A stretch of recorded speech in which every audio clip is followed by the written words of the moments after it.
Thank you very much, guys, for joining us. And we will have a lot of fun today, and we will learn about virtual production, and we will learn also some details about virtual production work and a specific virtual production workflow that we propose, and we work with a couple of Hollywood productions and music video productions. So allow me to share the screen to begin with.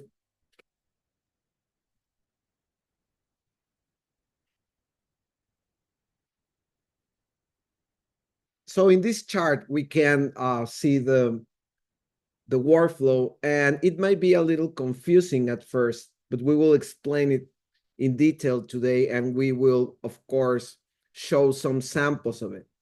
But before we begin with explaining each of the steps of the workflow, I would love to share with you a case study of a production we did applying this workflow. This happened this year in April, and it's for an amazing movie named Train Dreams. So I will share the screen with audio so you can watch the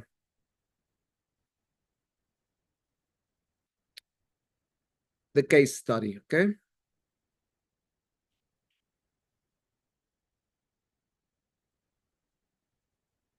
I'm Clint Bentley, and I'm the director of Train Dreams.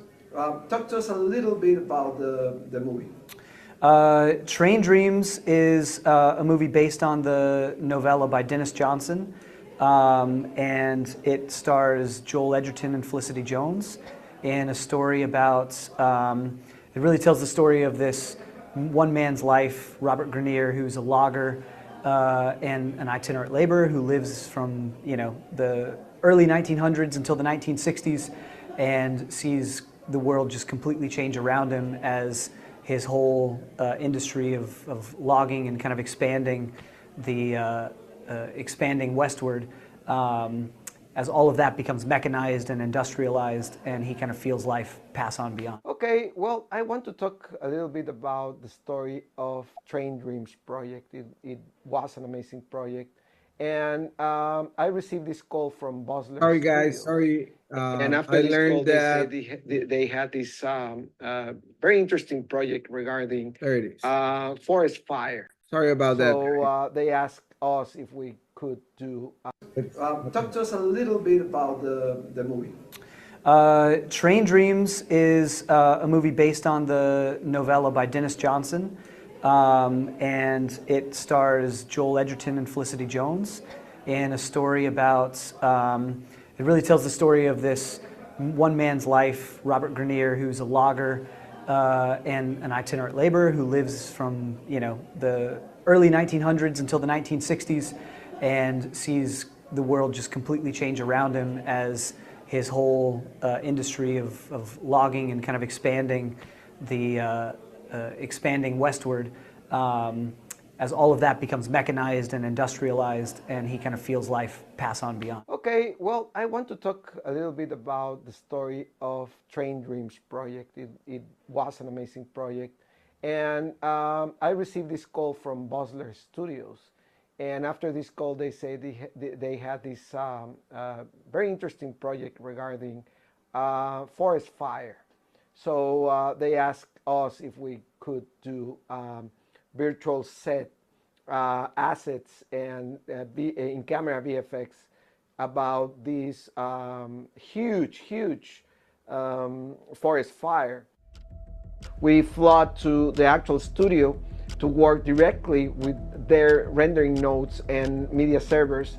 The problem was that we didn't know exactly why, but hours before the shooting, the system stopped working. Totally. Absolutely. What's happening, Sebastian? Why is it not working? Just press enter and see. When we're in Skype, there's I just start saying no. I don't get it. Algo está raro. Pues como son tecnologías nuevas y como todo va muy rápido, muchas cosas han salido mal en el proceso. El tracking no funciona, el 3D no funciona, ¿no? El programa no corre, no carga, se va lenta la pantalla, no prende la pantalla.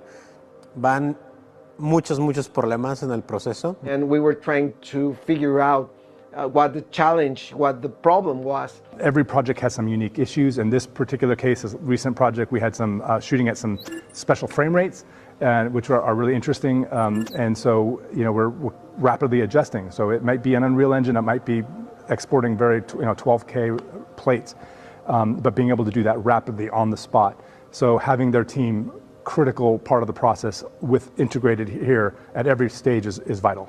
So it's the previs, it's the creating the worlds, it's the going back and forth to iteration, and then being on set running the wall and the volume, and having the artists here that can demand to whatever the director needs. Parte de mi trabajo como técnico es solucionar esos problemas y hacerlo de la manera más eficiente posible todo aquí, de cómo generar estos escenarios fotorrealistas lo mejor posible, pero que también lo aguante la computadora y que todo esté corriendo en tiempo real, ¿no? So finally, our amazing researchers and operators found the solution. They did this magic with a little bit of coding and a little bit of resetting of stuff. And at the final hour, at the final moment, we got it. It worked! It You worked! guys did an awesome job. I mean, it's, provided the CG environment in Unreal, CG renders that you're able to throw up there. This was the right decision to go this route for this project. It's just been a great experience working with iDigital, and they're great collaborators, and every step of the way they were able to take direction and really hone in specifically on what our director's vision. It's been great. Everybody, who's been helping us from both companies has been so wonderful and so collaborative and helpful to the process. It's just been incredibly easy and a wonderful experience. Hi, it has been such an extraordinary experience working with Beat Screen. It makes our job so much easier. So much of our imagination is done for us, because it just is, you're not acting to nothing. So it's been such a tremendous experience, and I think the effect is going to look fantastic with the finished film for Train Dreams. Oh, it was awesome because it was our first Hollywood level movie, and it was a total and absolutely success. We were talking to a few different partners, or potential partners, to see who could create that content for us. And as soon as we got the first tests, even the very rough tests from iDigital, those tests were just head and shoulders above anything else that anybody had sent through. And it was just very clear immediately that these were the people to work with.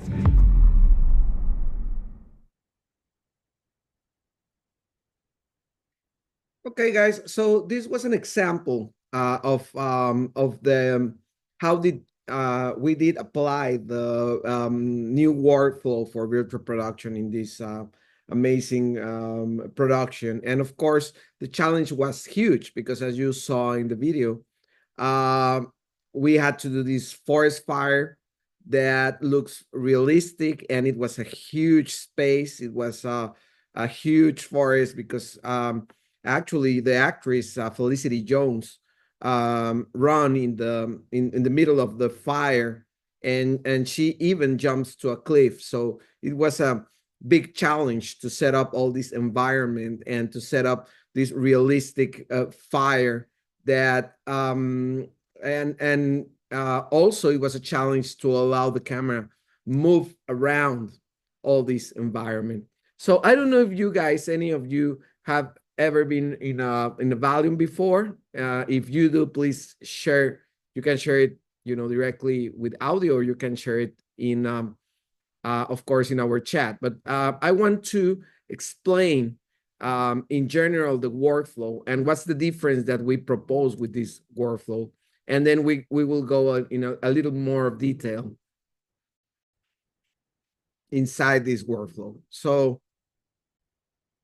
one of the important things is to do, as you might know, a very precise previs and tech-vis. And it's very important to make sure that your previs and tech-vis is precise, and that both the previs and tech-vis communicates all what's needed to make this production successful or any production successful.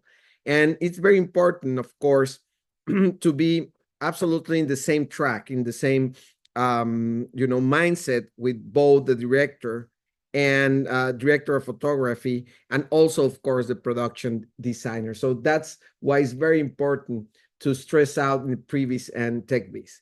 And as you saw in the case study, fortunately, we were able to test and do a lot of previs, tech-vis, and even a proof of concept. So the director and the DP, felt that everything was in place and felt pretty safe about the quality and the results. And the next part of it is, and we will go to a little bit more of detail regarding this. So another very important part is working with the practical art design. And here's a little secret. Sometimes when you begin to adopt virtual production, one of the problems is that you begin with the digital part of it, the virtual part of it. And it's like a little bit, it sounds like common sense to begin with the digital part and work with the virtual art department developers and design the set. And after that, then you bring into the loop the production designer and the art designer, so they can replicate these, amazing ideas, digital ideas. And I think that's a mistake, because when you do this approach, sometimes the results are what we call a little bit gameish. It looks like a video game, and we don't like that. And maybe that's why we had a little bit of advantage versus some of our competition, because we try to analyze and we try to do the workshop thinking about realism all the time, photorealism. So here we propose to make it the other way around, to begin to design and analyze everything with a physical mindset, and to let the art department and let the production designer to work with the physical aspects of it. And if necessary, to do a scale, a model of exactly what they want.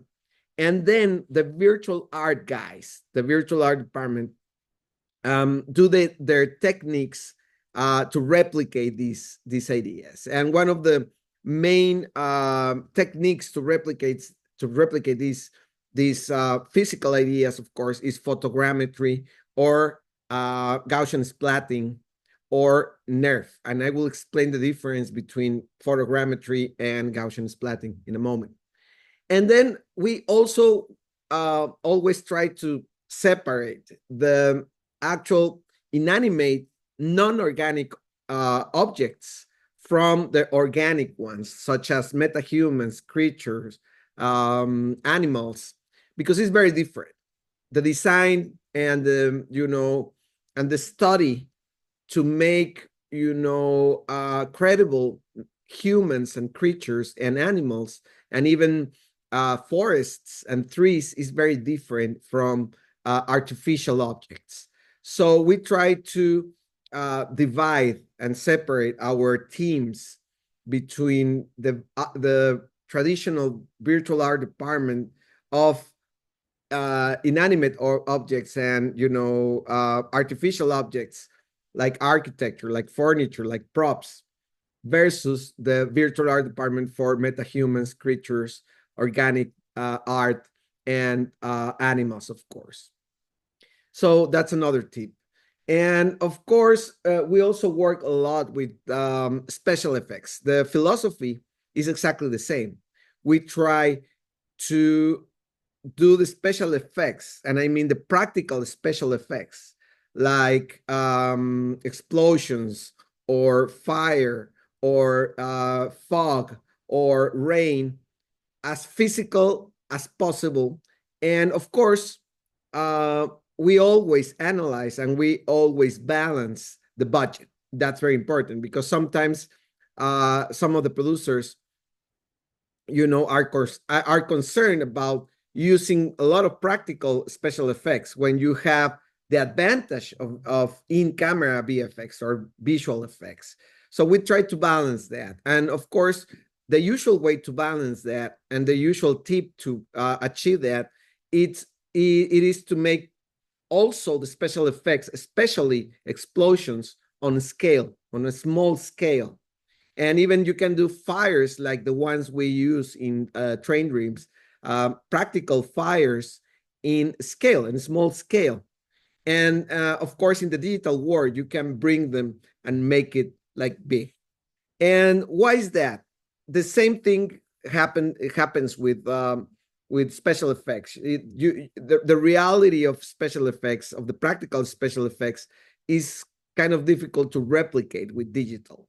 So it's better to scan or to shoot in high speed the special effects elements, such as water, such as fire, such as, of course, fog. And it depends also in how you want to achieve and manage. If you have a lot of movement with your camera, maybe you won't be able to get away with a 2D representation of special effects. But if you have small movements, then you can, use this technique. So you need to decide if you will use actual 3D simulation of these effects, or you will use the scanning or the shooting of these effects and put them in a 2D plane inside the virtual world. Or you can even use sometimes the actual practical special effect in the foreground. So let me stress again, if you have any question anytime, please let me know. You can interrupt me. I don't know if I have a question. Oh, what is, Tanisha, what is the Previs and TechVis? I will show it to you right away, just in a moment. So the other thing is, of course, lighting, and we will see the lighting. It's very important to coordinate the practical gaffers, the practical lighting of the foreground with the virtual lighting in the virtual world. And I will show you some examples. And then we need to mix everything. It's very important to get everyone involved in each of the departments. After all these stages, it's very important to unify this criteria between the practical art designer, the virtual art design, art department, the director of photography, the digital gaffer, and of course, both the practical special effects guy and the in-camera digital visual effects guy. So we will show you a couple of these samples so you can understand, okay, Tanisha? And after that, we will have, the main thing, that's production. And the production begins with the design of both the size and the form factor of the LED wall. That's very important. If you have a huge, and I will show you a couple of examples, if you have a huge studio, then you don't need to worry that much about the form factor because you're covered with a huge studio. So if you move your camera all around, you will have walls, LED walls in the back. But if your studio is not that big, then you need to figure out exactly what the form factor you will need for your shot. For instance, if your camera is in a low angle and you're watching your subject up, then you will need a higher LED wall, of course. I don't know if you understand me, but I will give you some samples. And then we will have the camera and movement and tracking, rehearsal, adjustment, and rehearsal, as much rehearsal as possible. Why is this very important? Because as you know, virtual production is in real time. So you need to make everything, to work at the same time perfectly, because what you see is what you get. You can, of course, post-process and add some layers of visual effects in post-production. Of course, it usually happens. But you want as much visual effects integrated in your real-time setup as possible, because that's precisely one of the objectives of virtual production, to save you time and save you money. And of course, it's a big advantage for all the crew, and especially the director of photography, and even the actors to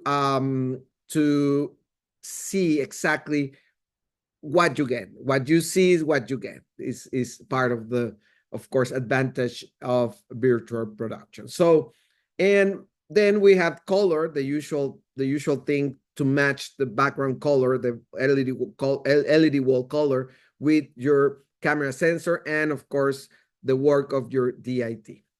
So allow me to show you a couple of examples. And to begin with, I want to share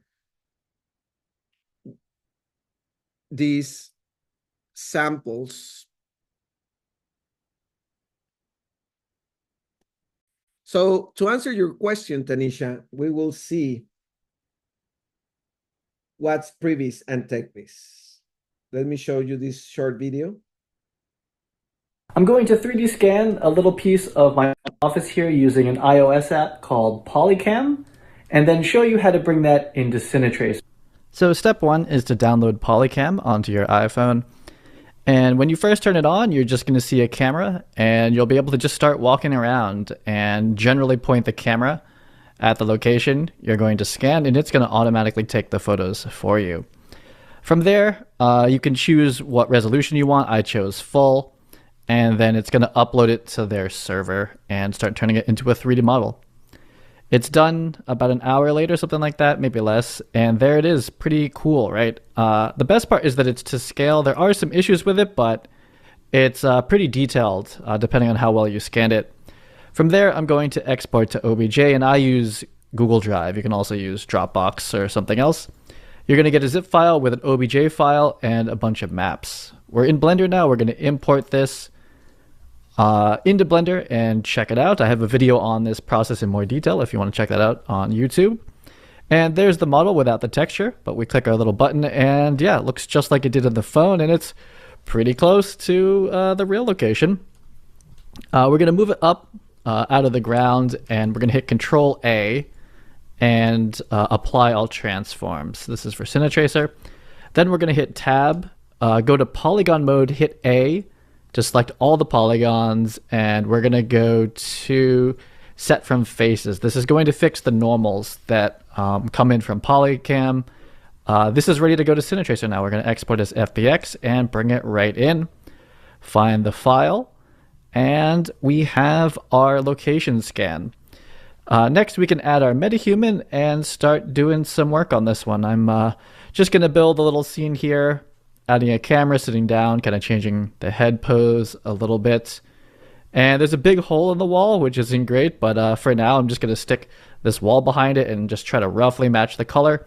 You know, and for previs, this is quite fine. So you can see here a previous example, and I wanted to share with you this because they are using for photogrammetry, very rough photogrammetry, to set up this previs situation. But basically, Tanisha, previs is a pre-visualization. It's how do you plan your shooting with these new 3D techniques. And I advise, and I usually recommend this tool that's pretty affordable, and it's fun to use, and it's Cinetracer. If you want to write it down, Cinetracer is it was made by a director of photography as a tool to make previs and techvis. The difference between previs and techvis is that when you do techvis, is you also are considering your technical aspects of your planning or your pre-visualization. And what I mean is, what camera are you going to use? As you can see here, exactly what kind of tools like dollies or technocranes or cranes or Steadicam, and this tool allows you to do both previs, traditional previs, and also very basic techvis, but very useful techvis solution. So this is a very fast example of what is previs and techniques. I'm going to just do a little bit of lighting here, adding a 4x4 light and then an overhead light. I have ray tracing enabled. As you can see, you can simulate also the lighting on it. So you can, work with your director of photography and your, of course, production designer and art design, and of course your director and producer to figure out exactly what kind of scene do you want, what kind of setup, and even what kind of technical rider you will need for this scene. That's a technique. And that's going to give us some pretty nice results. This is the final previs. This whole thing only took, most of it was waiting for the mesh to process on the cloud, but from prepping in Blender to using InSineTracer only takes a few minutes. It's really not. So that was a very interesting example. Did you find it useful, Tanisha? Yes, I did. Thank you. Thank you very much. Got it. Okay, so now let's go with the technique of photogrammetry. Let me show you a quick video. Also, it's very, very interesting. Because after we do our previs, as you saw in the previs, the photogrammetry to simulate that room was pretty rough. But of course, when we want to do actual assets and sets and environments for virtual production, we need to make them very detailed. So let me show you how that is done. Okay. Here it is. In this video, we're going to compare some photogrammetry mesh models to those same data sets, the same initial point cloud of tie points from the photogrammetry software that has been processed with the Gaussian splatting method. So we're going to compare the photogrammetry mesh with the Gaussian splatted point cloud running in Unity. Let's take a look at the photogrammetry model. We're looking at the textured mesh here in Agisoft Metashape, and I've just turned on the cameras and I'm rotating this around so you can see where I took the photographs from. And if I switch this to the untextured mesh, so just the polygonal surface model, we can start seeing really the quality of this, the 3D model here. And there's a few problematic areas, but overall, given the constraints of the conditions that I was photographing under, it turned out pretty well, I think. Now I'll turn on those key points, and this, what we're looking at right now, this point cloud, that is what was run through the Gaussian splatting method. And I'll turn on the tie and the key points here, and you can see those are all the points that were matched between the photographs. So those are the features that were found in a single photo in the photogrammetry, the structure from motion. Turning the texture back on, we can see that photogrammetry, there's only data in the model or the texture if there's a photograph of it. So of course here, where I was not able to take photos above this altar, there's no data there, there's no texture. It just blends the colors together. So a few things to make note of when we compare this to the Gaussian splatted model. The details in this highly reflective marble sculpture, the reflections on the columns on either side, and the sort of fine details of, for example, the arrow that angel is holding. By the way, this is the Ecstasy of Saint Teresa by Bernini, a fantastic Italian sculptor, and this is in the Church of Santa Maria della Vittoria in Rome. And one more thing, another few key differences between the photogrammetry model and the Gaussian splatted point cloud are going to be the reflections on the columns and on other reflective surfaces, the fine details on that sculpture, and finally some of the reflections on the marble. Let's take a look at the Gaussian splatted. Okay, this is important, and I want to stress this out. I want to explain to you two techniques for scanning, as I said before, realistic setups. And as you can see, the both photogrammetry and Gaussian splatting is pretty good to achieve realistic scannings. But the problem with the Gaussian splatting is this. Do you see this vase here in the left? Do you see how it's very like imprecise, like a cloudish? That's the problem with Gaussian splatting. The advantage of Gaussian splatting is you can do it pretty fast, even with video. The disadvantage is that the quality is not that good because it's just like a simulation. It's like a mathematical proximity to the actual scanning. And when you do photogrammetry, and you do that, and it's of course, it's a lot more cumbersome to do photogrammetry because you need to use actual photos, not video. And then you should also like stitch all those photos in a very, very specific way, and it's much more time consuming. But the advantage is that you will have much more quality, especially when you have close-ups or when you want to use specific visual effects like fires around it or explosions or all those kind of stuff. So that's exactly one of the advantages of photogrammetry against Gaussian splatting. Of course, it's pretty technical, and maybe it's not that easy to understand because you need to, practice with it and see more samples. But this is a very good example of both techniques. Model now.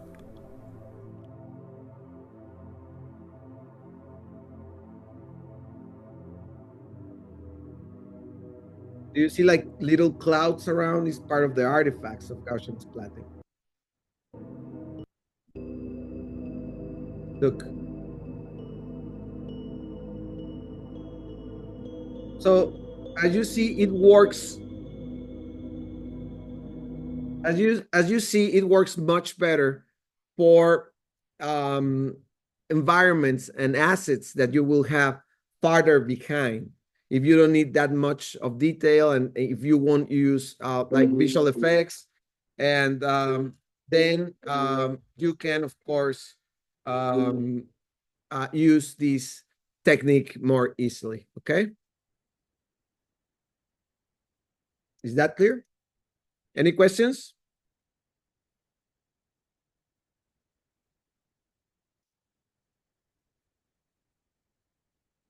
Okay. So let's move on with the other example. The other part that's very, very important is lighting. And in the new version of Unreal 5.5, lighting is amazing. I want to show you some of the samples.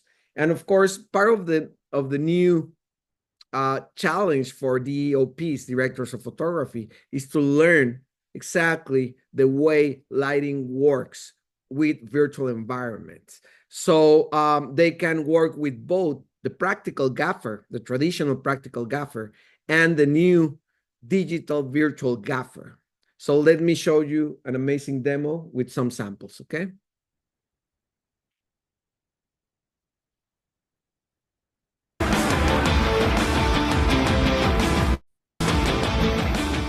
Thank you, Simon.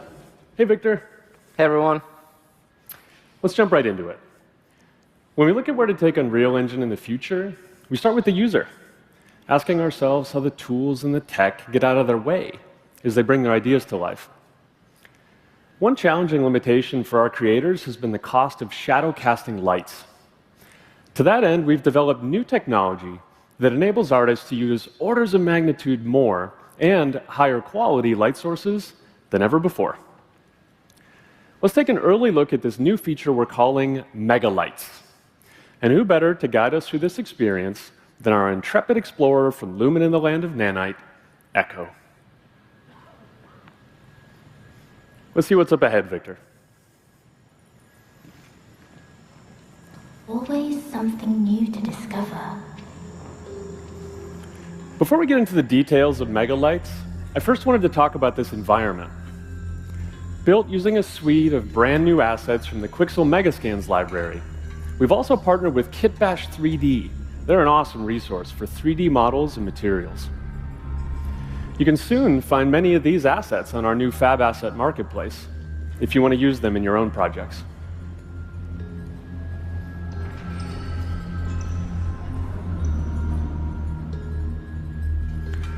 Moving on, let's talk megalights. Unreal Engine is at its best when users can express themselves without technical constraint. Like Nanite did for triangles or Lumen for global illumination, Megalights removes limitation in a whole new category: direct lighting and shadows. Take, for example, these textured area lights, considered the gold standard of offline rendering. Here they are, in real time, spilling vibrant color into the scene, casting soft shadows, and illuminating the environment in a way artists simply couldn't have done before.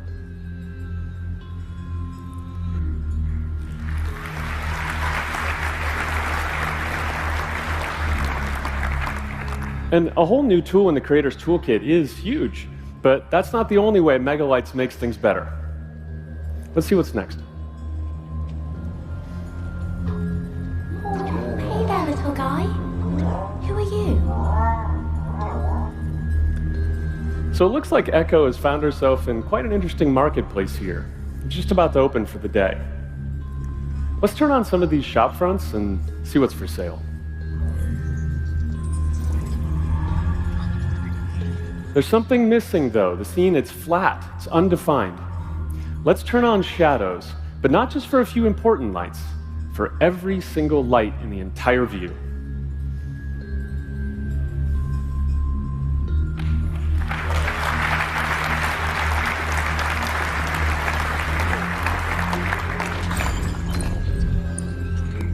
From these main shop fronts to the screens, the displays, the flickering oil lamps, string lights, candles, signs, we're free to use whatever lights we need to tell our story and bring this beautiful environment to life. Now, the density of light sources you see here, it's extremely high. And this is what you get when artists are working playfully, without limitation. Okay, let's go back to the scene. Victor, let's go further. Let's activate all these animated drones and robots. Over 1,000 individual shadow casting light sources in this view alone.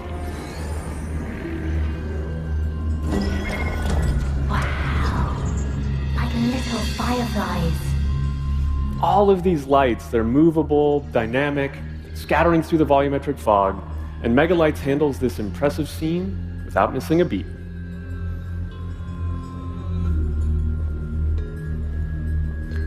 As we continue on, it's worth mentioning that removing these limitations around light count and shadows, it doesn't just apply to point and spotlights, but to area lights as well. Megalights enables artists to use area lights as freely as they would any other light source.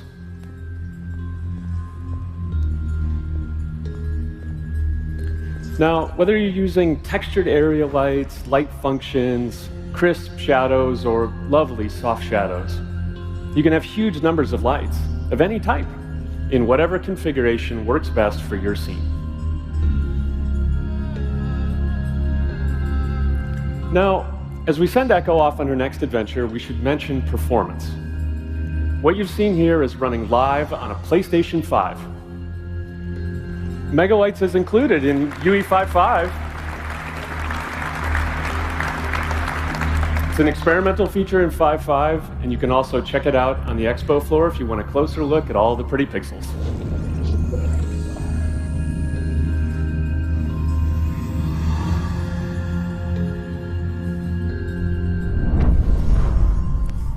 Thank you very much. Back to you, Simon.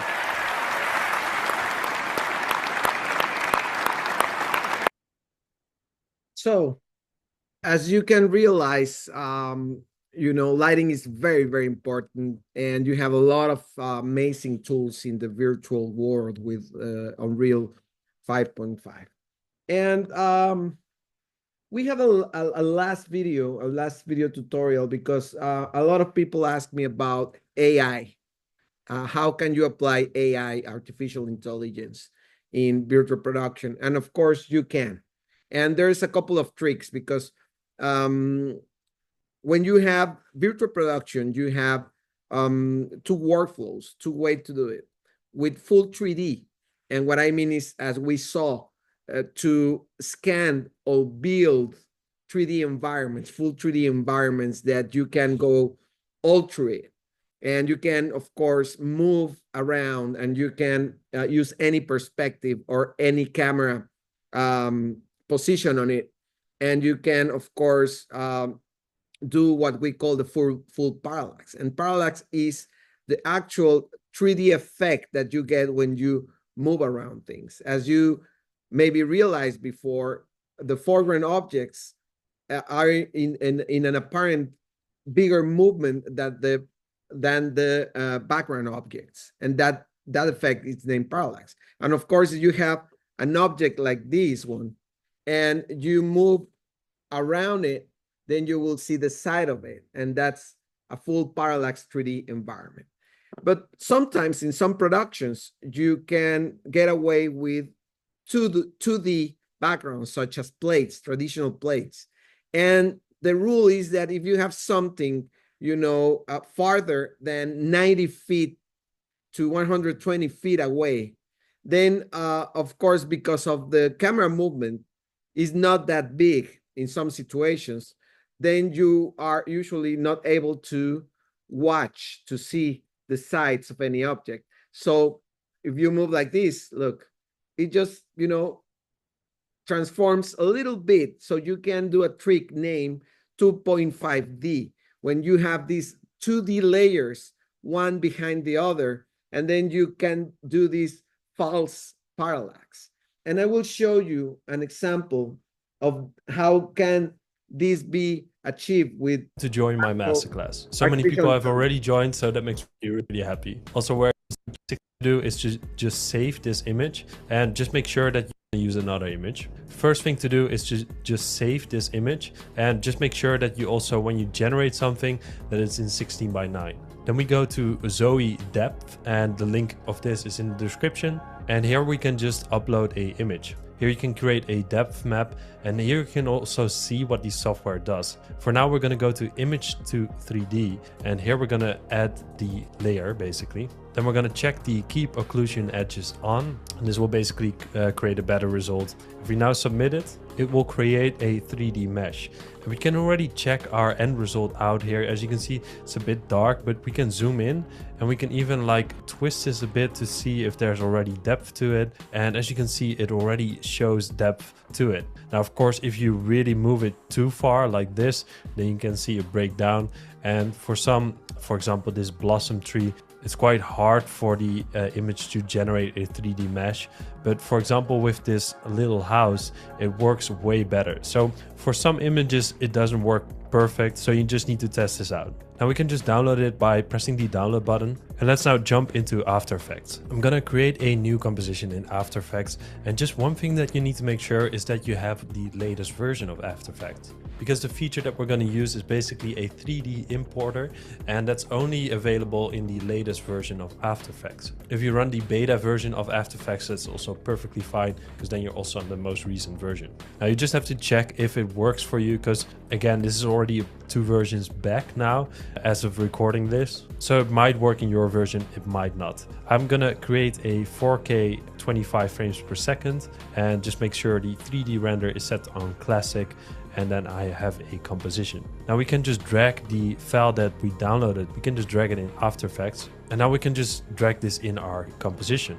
It will say basically that it automatically changed to advanced 3D renderer. So if you want to, you can actually set that in your composition settings. But if we press OK, it just changes. So that's great. And this settings is also fine. We can just press OK. And I'm happy with this. But the only thing that you might have noticed is that it's inverted, because the shed that we had here was on the right side. So we just press R for rotation, and then you can just rotate it around. And if we rotate it, you will see also that it will become way brighter, basically how our image was. So you can also just type it in 180 degrees, and that's fine. Now this is already really cool. As you can see, this is our image. I'm quite happy with this. Now I'm gonna create a new camera, a layer new camera. I'm just gonna create a 1-node camera. You can also make a 2-node camera if you want to, and then change the preset, and then we can test things out. For example, if we do 80mm, it will look different than if you do a 35. I tested out a couple cameras, but for me 35 works really well. So I'm gonna use the 35. And now if we press P for position, we can move the camera closer to the image. And as you can see, we have this immersive 3D effect. We can even fill the layer with it. And oh my God, guys, this makes me so happy. Look at this effect when we zoom through this. After a while, it breaks down. So when we basically go too far, and you will see this lamppost on the left basically warp a bit. So I wouldn't scale it as far as that. But what we can also do is just move the camera a bit from left to right. And that's also such a cool effect. And again, if we move too far, then it will break down. It will basically show the artifacts that we're using. For now, I'm just gonna zoom it a bit. So as you can see, and I will show you some samples of our work, you can trick, we can trick the camera as a false 3D or also a false multi-layer, plate, what we call a multi-layer plate. I will show you a couple of samples here. Let me go to another screen. Do you have any question until now?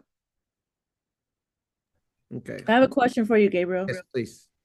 If I just love what you just did. Let's say I have that last setup, that 3D model of that, the trees and everything, and I have an actor having a dialogue with a robot. Is there a way to create that robot, or would I have to physically have a robot? No. That? Okay. That's a very good question. And you can design this robot in the virtual world. And then you can have an actor off screen with a mocap system. You know what I mean? Motion capture system. And then you can have your avatar, your robot inside the virtual world, and it can interact with your actual physical actor, your real actor. And of course, the actor will talk to the screen. Of course, the main challenge of that is if you want the robot to go to the foreground in front of your actor, then you will have a problem, But anyhow, there's a little trick for pretty easy post-production trick, because remember that when you are in the volume, you have all the tracking data, and the tracking data is where is everything in the volume. So you can, pretty easily with this tracking data, match the movement of this robot. And in the post-production process, you can put the robot in, of course, the foreground of your actor. So yeah, it's very technical. But long story short, you can do it. You can interact with the robot in real time. And even if you need the robot to be in front of the actor, you can trick it in post-production, of course, not in real time in virtual production. But it's much easier to do it with the tracking data. Okay? Okay. So let me show you a couple of samples here. This one is a landscape with Midjourney and with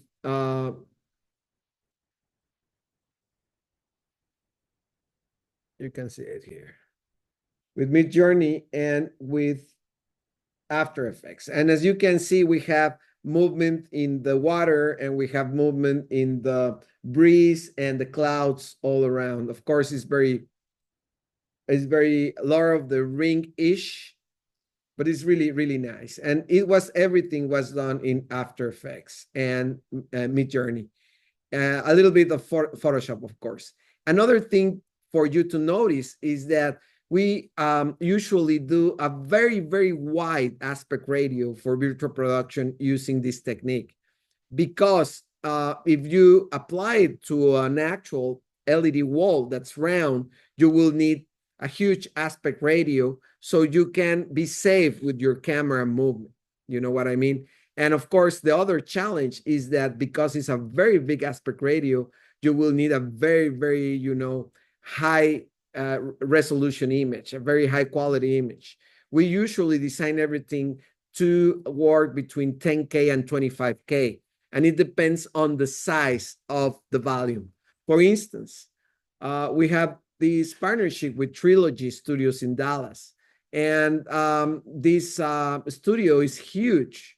It's a studio, let me show you, that's 157 feet by 24 feet high. So you can fit like 5 cars or 6 cars inside this volume.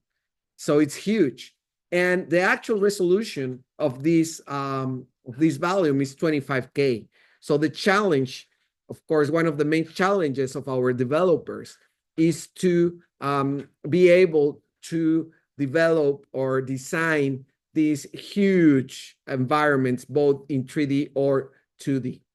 So, of course, we founded a company named Unreal Scenes, and we are specialized in designing large multi-node content. The name multi-node or the term multi-node is when you have these huge studios or volumes, you need several computers. Each computer is named a node. So you have several computers, so you can render in real time 25K, because there is no one computer that can do a 25K real time rendering. So it's like a render farm, if you know the concept, but it's a real time render farm. What we call that is a media server, a multi-node, multi-computer media server. So it's a little bit technical also, but we explain that. And we use several techniques such as full 3D, and also a lot of Gaussian splatting techniques. For instance, these are 3D scannings. It's really photorealistic. We scan a coffee shop. We scan another part of the coffee shop.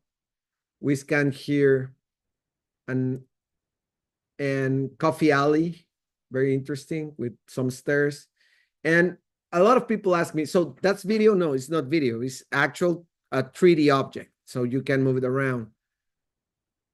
We scanned like a restaurant, a country restaurant. And so exactly that's our, objective, to do these huge 25K compatible environments and assets for virtual production. We also use, as you can see here, artificial intelligence to achieve this. So finally, I want to show you one music video we did recently in this huge studio, in Trilogy Studio. And just recently, we also designed and we are setting up another smaller studio in Mexico City. That's around 90 feet by 12 feet, I think it's going to be. So this is our studio in Mexico City.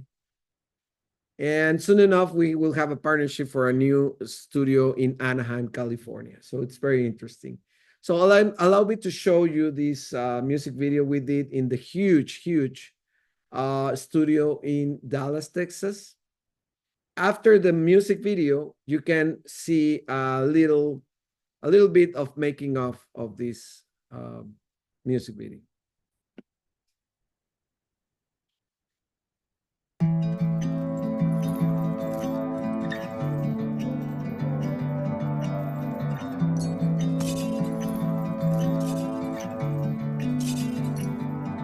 Lord knows I've spent too many nights down wasted on a bathroom floor.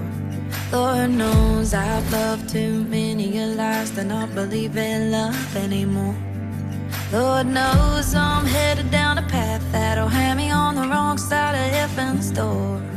I know he's up there somewhere, tired counting how many times I swore that I tried to do better, and that I tried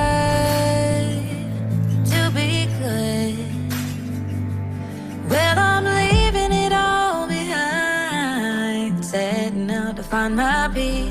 sins on my hands to the river bend and pray God wash them clean. Lord knows, Lord, Lord, Lord knows.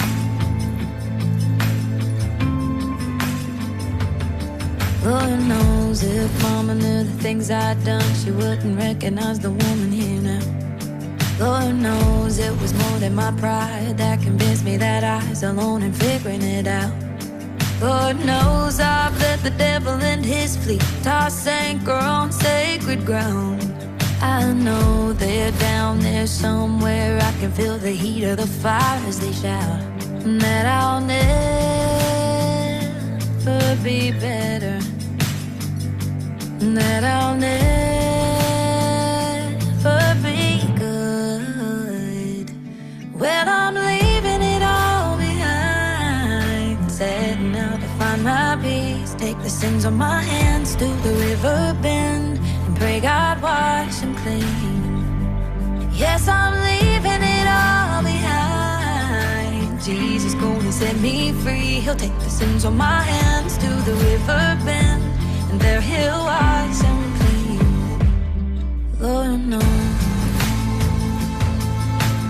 Lord, Lord, Lord knows,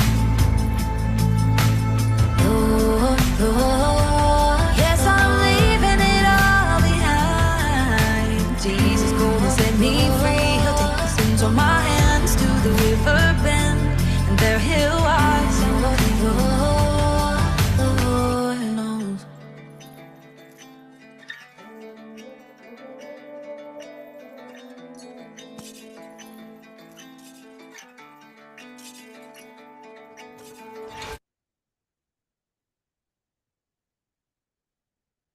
So in this video, we use a lot of techniques. We use mainly full 3D scenes with parallax, with full parallax. You will see some of the samples here. And here's the studio. The actual studio, as you see, is huge.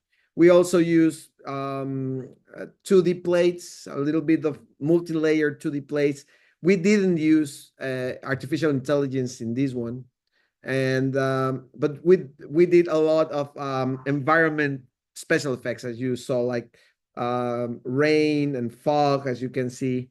So it was a very nice experiment. The objective of this video was actually to test the full workflow of this new virtual production studio, because of course we needed to test 25K in action with 10 computers at the same time in a multi-node situation.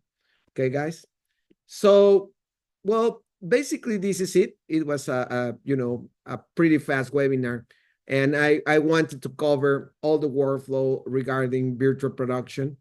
And of course, if you are interested, soon enough we will have a workshop in California, in Anaheim, and we still are figuring out exactly what will be the dates of that workshop, but I think it will be the first week of December. So we will keep you posted about that. And if you have any final question, feel free to ask. And of course, if you want to share this video, I will share it to you so you can share it with peers, colleagues, or friends that might be interested in the amazing and magical world of virtual production. Any final questions, guys? There's a question in the chat, but I also had a question. Do you have a studio in Baja? Or, yes. Oh, you do? So you could do that same kind of work in Baja as well? Yes. Yes. Actually, in Baja, we have a test site. When we design all of this, our first testing happens in Baja. And then we replicate that in Mexico City, or in Dallas, Texas, or in Seattle. We have another amazing partner you saw at the beginning of this presentation. It's Bosler. But yes, we have a small studio in Baja. It's not that big, but it's really good for independent work, indie films, music videos, commercial. There are a lot of techniques. If you have a small a small volume, you can extend that volume with a technique named set extension. So you can use like green screen and track, and then if you have the size of the volume without, of course, LED walls, because the LED walls are in a small scale, then you can get away with green screen, and you can, sync the actual asset or environment, so you can feel a much wider aspect ratio for your set. So yeah, in short, yeah, we have a studio in Baja, and we can do amazing stuff here. And of course, the advantage of Baja or Mexico City is that it's more affordable to produce here, much more. And one final question. If I wanted to take two separate locations and create one location out of the two, is that possible? Yes, totally, absolutely. The name of that technically is kit bashing. Kit bashing is the technique when you can take any part or any element of your scanned, environment, and then you can mix and match. So that's a huge advantage, and it's really fun, because if you have 3 environments, then you can mix and match and produce like another 20 environments with only 3 environments.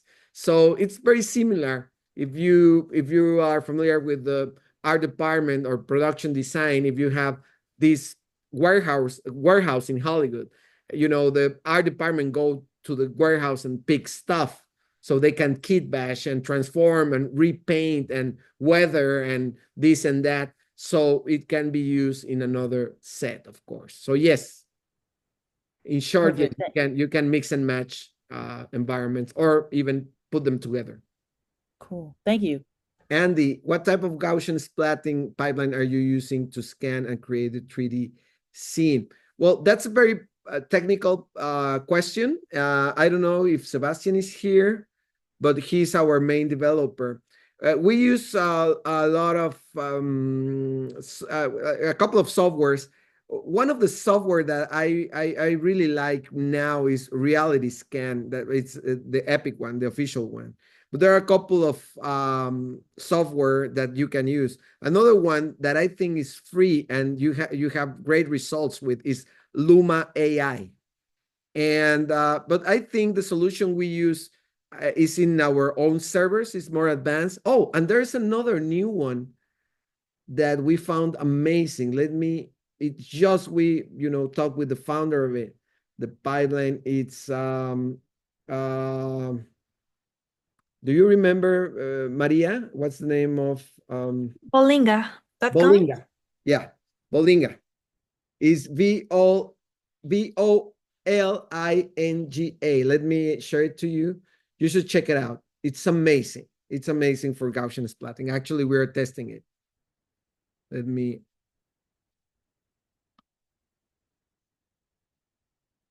And in terms of the actual, I don't know if you're asking about the actual workflow. And we use, depending in the situation, we can use, if you have a big, building, you should use, of course, a drone to scan it, to do the video and scan it. And